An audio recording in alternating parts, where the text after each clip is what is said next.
नमस्कार. आज आपण पर्यावरण शिक्षण यामध्ये परिसंस्था इकोसिस्टीम याविषयी अभ्यास करूया. आपल्याला माहित आहे की आपल्या अवतीभवती असणाऱ्या वातावरणामध्ये सजीव निर्जीव घटक असतात.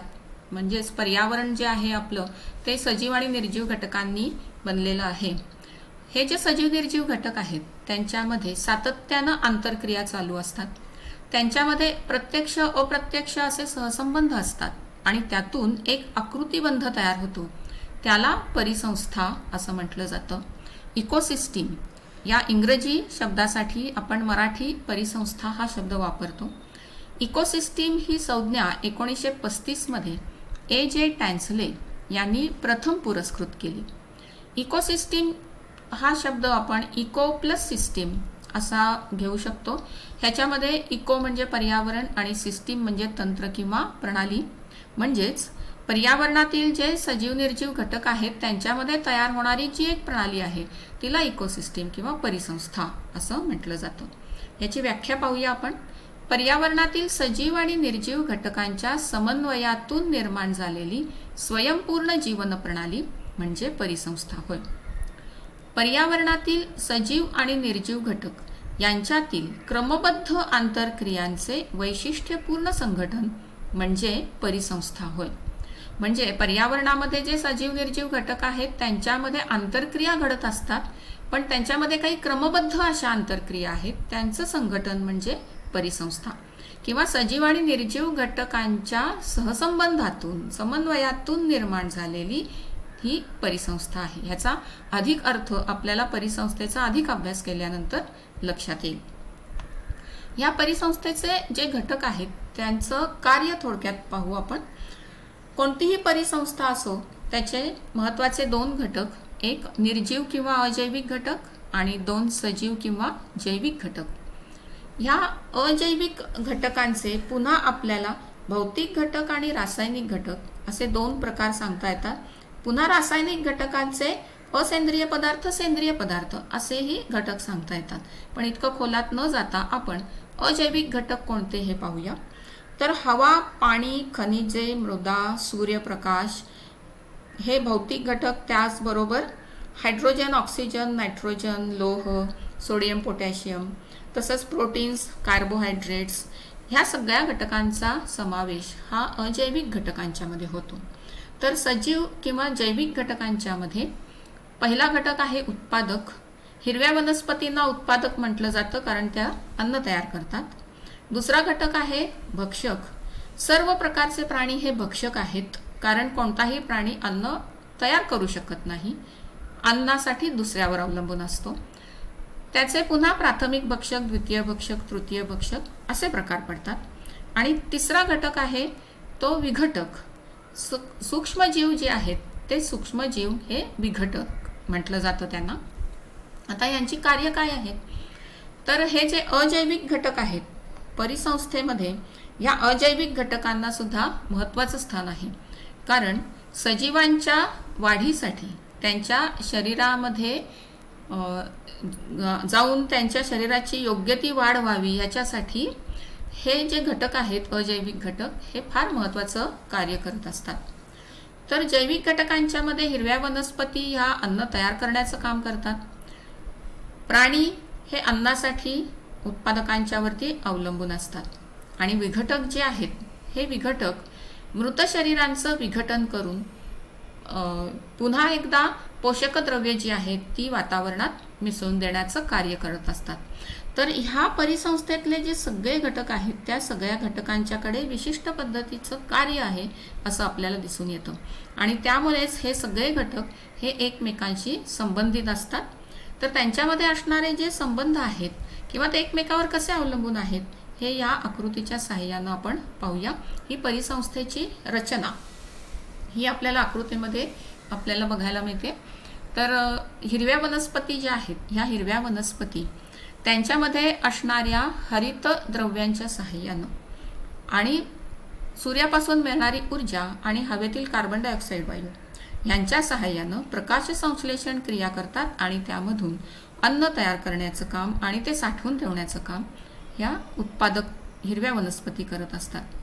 सगळे प्राणी जे आहेत ते भक्षक आहेत, त्यामुळे ते अन्नासाठी उत्पादकांच्या वरती अवलंबून असतात. उत्पादकांनी तयार केलेलं म्हणजे हिरव्या वनस्पतींनी तयार करून साठवून ठेवलेलं अन्न हे प्राणी ग्रहण करतात.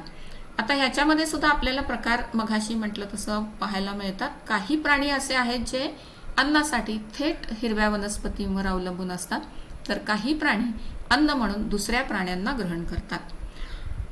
तर हे जे प्राणी आणि हिरव्या वनस्पती यांचे मृतदेह जे आहेत त्यांचं विघटन करण्याचं काम सूक्ष्मजीव करत असतात आणि ह्या विघटनातून त्या शरीरातील पोषक द्रव्य, खनिज पुन्हा वातावरणामध्ये मिसळली जातात. तर या ठिकाणी आपल्याला एक चक्र असलेलं दिसून येतं. सूर्याकडून मिळणारी जी ऊर्जा आहे ती ऊर्जा हिरव्या वनस्पती अन्नाच्या स्वरूपात आपल्यामध्ये साठवून ठेवतात. हीच ऊर्जा ज्या वेळेला प्राणी अन्न ग्रहण करतात त्यावेळेला त्यांच्यामध्ये संक्रमित होते आणि मृतदेहांचं विघटन होत असताना ही ऊर्जा विघटकांच्याकडे संक्रमित होऊन पुन्हा ती वातावरणामध्ये मिसळून जाते. तर या ठिकाणी ऊर्जा ही सूर्यापासून पुन्हा वातावरणामध्ये परत येते. तर इथं एक चक्र ऊर्जेचं आपल्याला पाहायला मिळतं आणि त्यावरून परिसंस्थेची आणखी एक व्याख्या आपल्याला इथं बघता येते.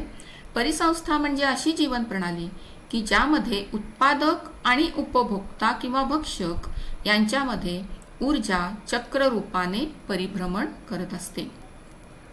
आता आपल्याला लक्षात येईल की परिसंस्था हे अविरत फिरणारं असं चक्र आहे. ती एक स्वयंपूर्ण अशी जीवन प्रणाली आहे.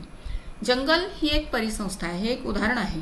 त्याचप्रमाणे वाळवंट, तलाव, सागर, शेती या विविध प्रकारच्या परिसंस्था आहेत. पृथ्वी ही एक मोठी परिसंस्था आहे आणि ह्या मोठ्या परिसंस्थेच्या अंतर्गत ह्या लहान मोठ्या परिसंस्था येतात. या परिसंस्था कार्यान्वित होण्यासाठी ऊर्जेची अत्यंत आवश्यकता असते आणि ही ऊर्जा सूर्यापासून मिळते. तर हे परिसंस्थेची रचना म्हणजे परिसंस्थेचं हे चक्र. आता या परिसंस्थेचे काही प्रकार पडतात ते आपण पाहू. परिसंस्थेचे प्रामुख्याने 2 प्रकार पडतात. एक नैसर्गिक परिसंस्था आणि दुसरी कृत्रिम परिसंस्था. नैसर्गिक परिसंस्थेचे पुन्हा 2 प्रकार आहेत, भूतल परिसंस्था आणि जलीय परिसंस्था. नैसर्गिक परिसंस्था म्हणजे काय, तर नैसर्गिक स्थितीमध्ये स्वयंपूर्ण असणारी परिसंस्था म्हणजे नैसर्गिक परिसंस्था. याचा अर्थ ह्या परिसंस्थांवरती निसर्गाचा ताबा असतो म्हणा किंवा त्या निसर्ग निर्मित अशा प्रकारच्या परिसंस्था असतात. तर याचे 2 प्रकार, भूतल आणि जलीय. भूतल परिसंस्था म्हणजे जमिनीवरती असणाऱ्या परिसंस्था. यामध्ये जंगल, वाळवंट, गवताळ प्रदेश यांचा समावेश होतो. तर जलीय परिसंस्था म्हणजे पाण्यातील परिसंस्था. नदी, तळे, समुद्र, खाडी ही जलीय परिसंस्थेची उदाहरणं आहेत. कृत्रिम परिसंस्था म्हणजे मनुष्याचे नियंत्रण असणाऱ्या परिसंस्था. म्हणजे शेती, बाग, अभयारण्य ही या ज्या परिसंस्था आहेत या परिसंस्था त्यांच्यामधले जे घटक आहेत त्यांच्यावरती मनुष्याचं नियंत्रण असतं, म्हणून त्यांना कृत्रिम परिसंस्था किंवा मानवनिर्मित परिसंस्था असंही म्हटलं जातं. म्हणजे माणसानं जाणीवपूर्वक या परिसंस्था या तयार केलेल्या असतात.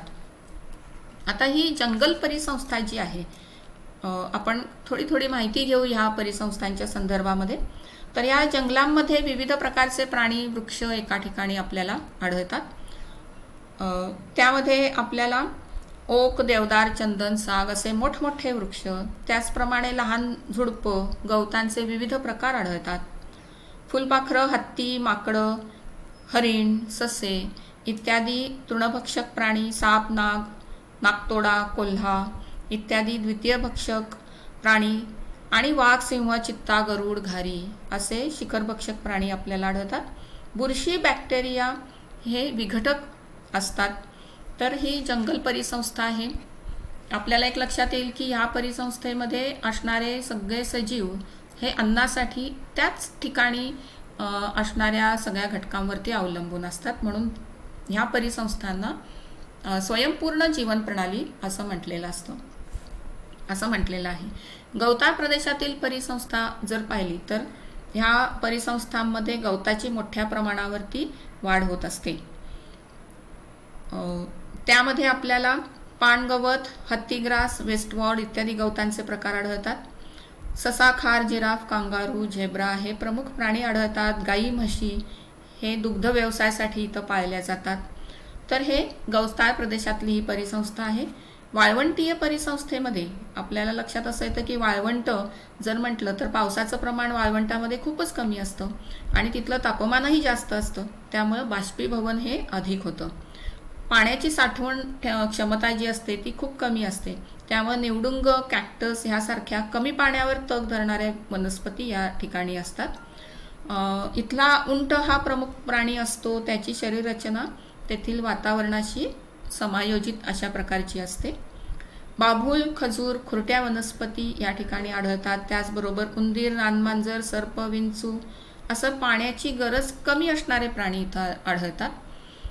या ठिकाणी असणाऱ्या वातावरणाशी समायोजित अशी शरीररचना ही सगळ्या वनस्पतींची आणि प्राण्यांची असते।